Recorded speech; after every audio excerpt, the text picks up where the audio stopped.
They came in the dead of morning, armed with bulldozers and legal notices, ready to take my home apart. My neighbors watched in silence, some smirking, others shaking their heads as the HOA claimed I violated every rule they could invent. I had paid every fee, followed every regulation, yet here they were, acting like kings of a kingdom I didn't even know I lived in. And just when I thought it couldn't get worse, I discovered something about my family that made the HOA's power play look like child's play. What happens when the people trying to destroy you don't know who they're really messing with? Everyday life in our little lakeside community had always felt peaceful. Quiet streets lined with perfectly trimmed lawns, families waving as they walked their dogs, the occasional kids' laughter echoing from nearby yards. My mornings began with coffee on the porch, the sun glinting off the water, my family joking and planning the day ahead. We weren't flashy, we weren't confrontational, we simply loved our home and the freedom it gave us. But beneath the manicured lawns and polite smiles, the HOA watched every detail. Rules hung over the neighborhood like a shadow. What color you could paint your mailbox, how tall your garden flowers could grow, even how late you could park your car. Most residents ignored them quietly, paying fees and moving along. We never thought much about it until one small notice arrived in our mailbox, the language sharp and threatening, hinting at a violation we didn't understand. At first we laughed it off, thinking it must be a clerical mistake, but something in the tone, the insistence, made a chill run down my spine. The rules that had felt distant and abstract suddenly felt personal, invasive, like an invisible hand ready to crush anyone who stepped out of line. And though we had no idea yet, this tiny spark was about to ignite a conflict that would turn our peaceful lives upside down. Escalating tension. Each new scene should feel like the pressure is mounting. Fines get bigger, letters more threatening, board members more smug. The first warning signs felt small at first. A sharply worded email from the HOA about landscaping violations I didn't even know existed. The notice said my garden flowers were too tall, my driveway too cluttered, and my mailbox slightly misaligned with the street curb. At first, I laughed. Surely this was just an overzealous administrator making a mountain out of a molehill. But the laughter quickly faded when I received the next notice, a fine, escalating each week, accompanied by a passive-aggressive warning that continued non-compliance could lead to further legal action. I tried to meet them halfway. I trimmed my flowers, rearranged my driveway, and even painted the mailbox an approved shade of green. Yet the notices kept coming, each one harsher than the last, each demanding proof of compliance as if I were guilty until proven innocent. By now, the tension had seeped into every corner of my life. The simple pleasure of sitting on my porch vanished, replaced by dread every time I checked the mailbox. Then came the letters demanding access to my property for inspection purposes. I had never refused an official inspection, but these requests were sudden, often at inconvenient times, and sometimes delivered with a tone that felt more like a threat than a request. It wasn't long before neighbors began staring, whispering, some clearly entertained by the unfolding drama. I could feel their judgment and curiosity, and it added a layer of humiliation I had not anticipated. One morning, a notice arrived claiming I had violated a rule that didn't exist, at least not in any document I could find. The HOA claimed that my property's landscaping plan did not match the official approved design from the community handbook. I had followed every guideline, yet suddenly everything I had built, nurtured, and maintained for years was non-compliant. I tried to argue, sending emails, photographs, and even certified letters, but each time the HOA responded with a mechanical coldness, repeating their accusations and threatening harsher fines. The tension escalated further when a local HOA board member showed up unannounced. He walked the property, taking photos, pointing out imagined infractions, and remarking on things that had never been questioned before. "We just want to keep the neighborhood uniform," he said, but the tone carried the barely concealed threat, a reminder that my home, my sanctuary, was under constant scrutiny. It was impossible to feel safe.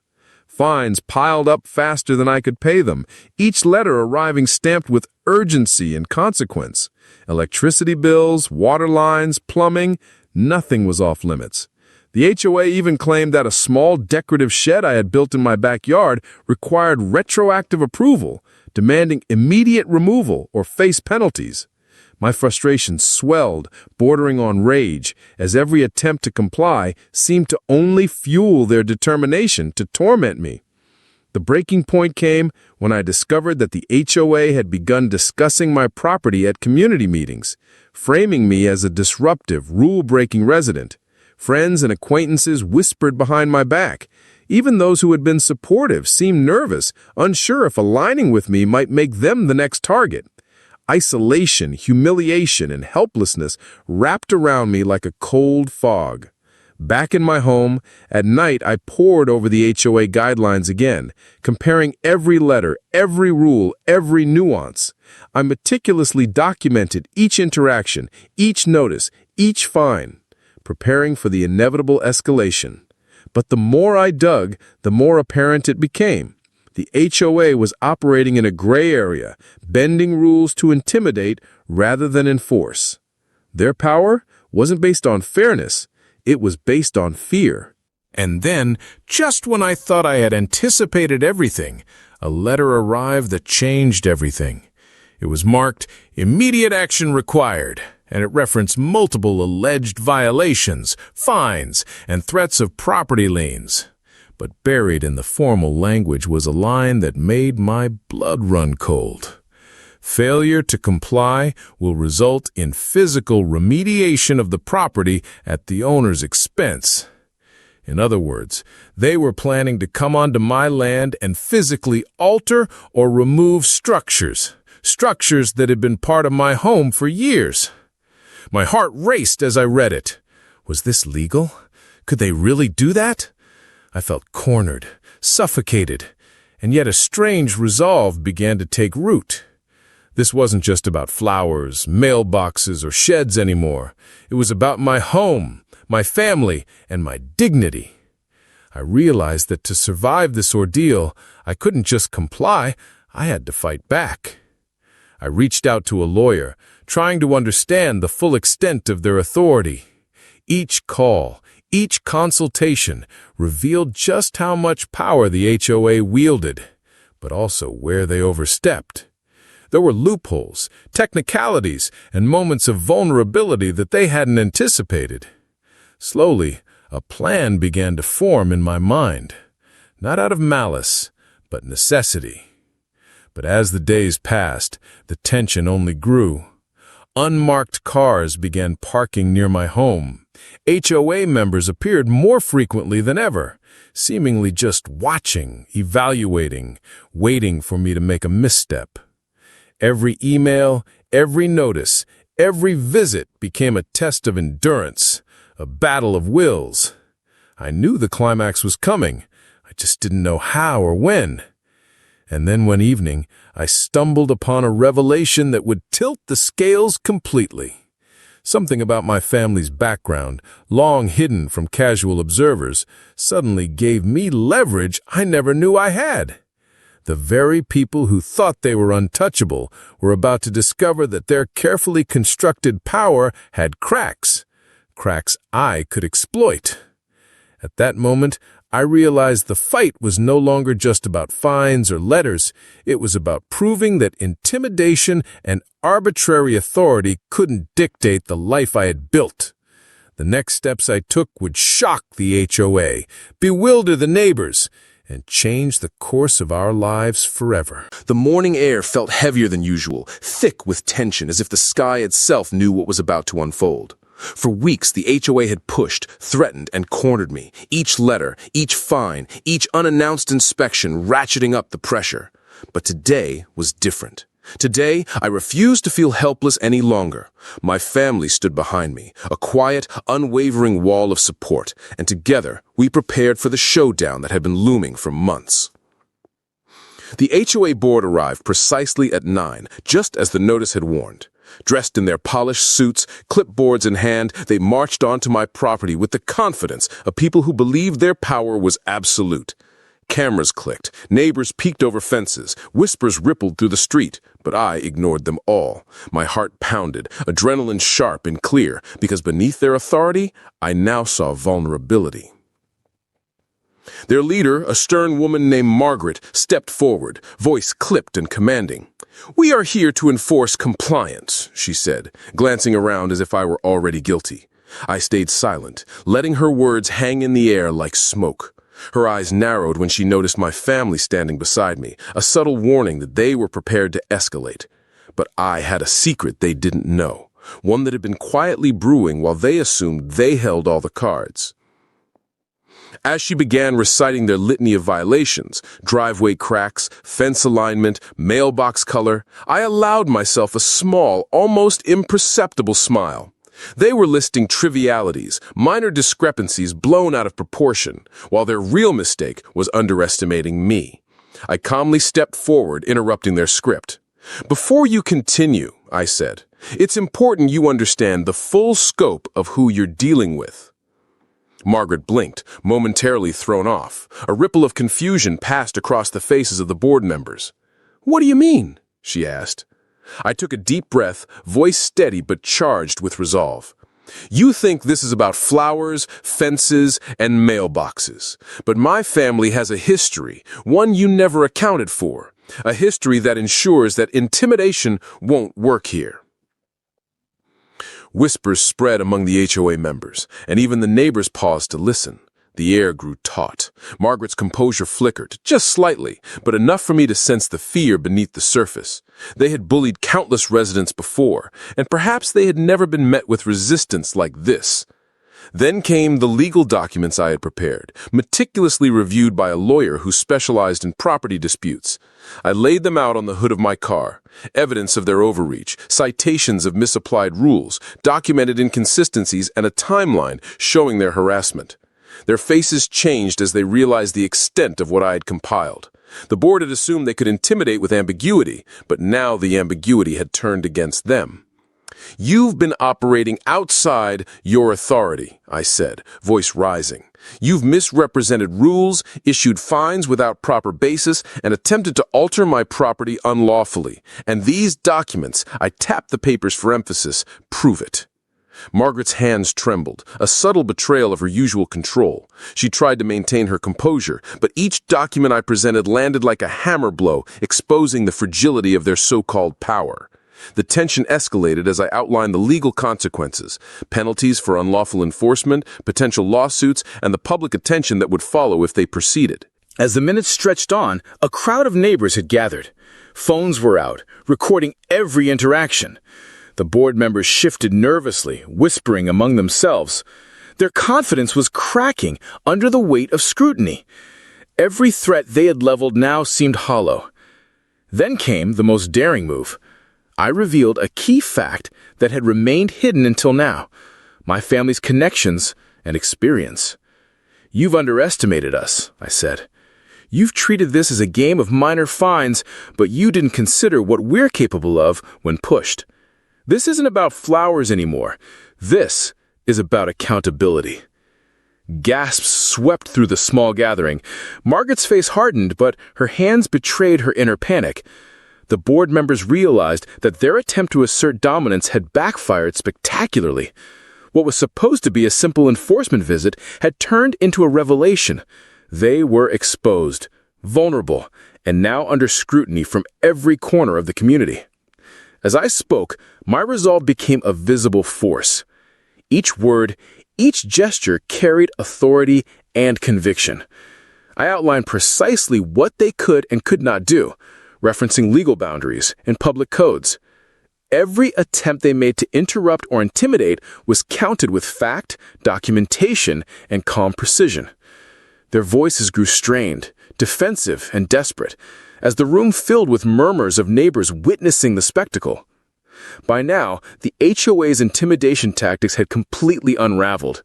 Margaret attempted one last warning, a feeble claim that they would escalate if I didn't comply. But the crowd's eyes and the weight of the evidence behind me silenced her before the words were fully spoken. I could feel the energy shift, the fear in their posture, the hesitation in their gestures. The balance of power had tipped completely. I paused, letting the moment linger. The board, who had entered with certainty and pride, now faced the consequences of underestimating a homeowner who refused to be bullied. And then, just as the tension peaked, a neighbor stepped forward, nodding subtly, signaling support, and silently validating the stand I had taken. The weight of community scrutiny pressed down, leaving the HOA stunned and off balance. But even as I felt a surge of vindication, I knew this wasn't the end. The documents, the exposure, and the legal pressure had shifted the battle, but there were still consequences to navigate. The fight was won for now, but the aftermath, the HOA's response, the community gossip, the long-term ripple effects remained uncertain. And in that moment, as I stood there, heart racing, adrenaline coursing, I realized something crucial. Standing up had transformed everything. What they had assumed would be an easy intimidation campaign had instead exposed them, revealed their overreach, and created an opening I could exploit. The scales of power had flipped, but the story wasn't over. I looked at the board members, their faces pale, their hands empty of authority. Then I turned to the gathered neighbors, some of whom had doubted me, others who had quietly supported, and said under my breath, almost to myself, "You have no idea what just hit you." It was the climactic turning point, the moment where fear, strategy, and courage collided. And as the HOA retreated, flustered and broken in confidence, I knew the resolution was near. But the consequences of this confrontation would echo far beyond this single day. The community, the board, and my family's lives were all about to be changed forever.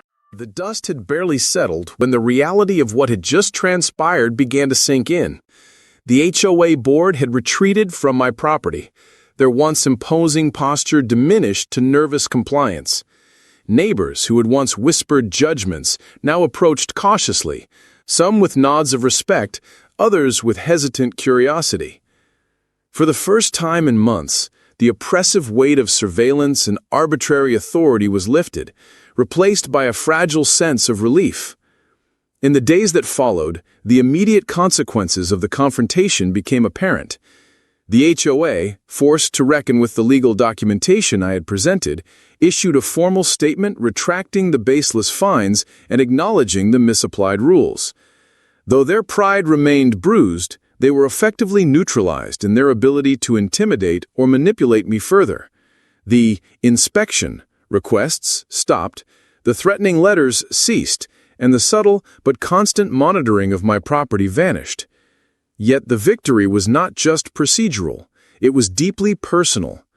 I could finally walk through my yard without that knot of dread tightening in my chest. Mornings returned to a semblance of normalcy, with sunlight reflecting off the lake, my family joking and planning our days without the constant interruption of another notice or unannounced visit.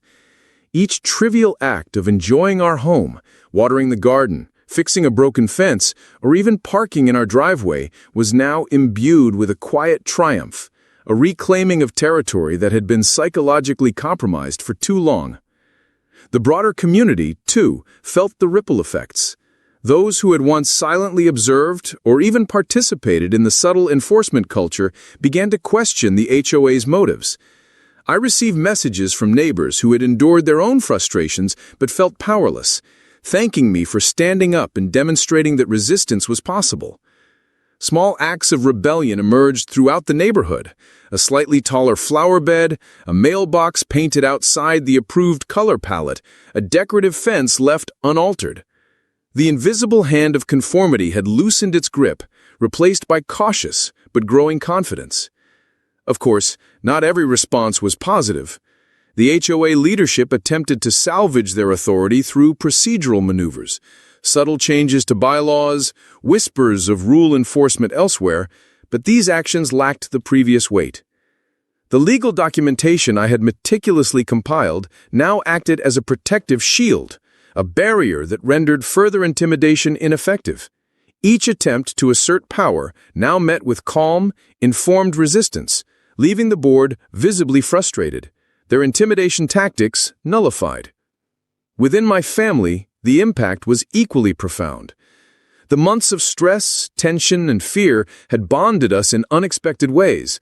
We had discovered reserves of patience, strategic thinking, and courage that we had not realized existed. Evening conversations by the lake were no longer tinged with worry about the next HOA notice. Instead, they were filled with planning, dreams, and humor. Our home had become a sanctuary once again, a space where autonomy and respect were restored. Triumphant but reflective, calm yet powerful. The confrontation also offered lessons that extended beyond property boundaries. I realized that power, when unchecked, thrives on secrecy, fear, and assumed compliance. By shedding light on the HOA's overreach, documenting every interaction, and understanding the legal framework, I had shifted the power balance. Knowledge and preparation had become the ultimate weapons, reinforcing the notion that authority alone does not guarantee control. Understanding and courage do. The HOA's retreat, however, was only the beginning of a longer-term narrative. I initiated a series of community workshops aimed at educating residents about their rights, the limitations of HOA authority, and strategies for peaceful resolution of disputes. Attendance grew steadily, with neighbors sharing experiences, asking questions, and slowly dismantling the culture of fear that had persisted for years. What began as an individual struggle transformed into a collective awakening, where empowerment replaced intimidation and informed action supplanted blind compliance. Legal consequences for the HOA were also inevitable. The documented overreach opened avenues for potential litigation, compelling the board to engage in a formal review process. Although no immediate lawsuit was necessary, the threat alone ensured that future enforcement actions would be scrutinized and moderated. The board learned, often reluctantly, that arbitrary power could be countered, that threats must be backed by lawful authority, and that community accountability could not be ignored. Reflecting on the ordeal, it became clear that the most significant victory was intangible, yet deeply felt. It wasn't merely the removal of fines or the cessation of inspections, it was the reclaiming of autonomy, dignity, and peace of mind. The sense of empowerment that flowed from standing firm, documenting thoroughly, and calmly asserting rights was transformative. Even those who had once doubted my ability to confront the HOA now recognized that courage, coupled with strategy, can shift the most entrenched power dynamics. The long-term consequences extended beyond our property line. The neighborhood's social fabric had subtly shifted. Residents began to engage more openly in discussions, challenging unreasonable directives, and advocating way to a cautious but active engagement with the HOA, fostering a more balanced environment. While disputes still arose, they were now met with informed dialogue rather than passive compliance or secretive rebellion. Financially, the resolution brought relief as well. Fines and threatened fees were nullified, inspections ceased, and the potential legal liabilities for unlawful enforcement deterred the HOA from aggressive tactics.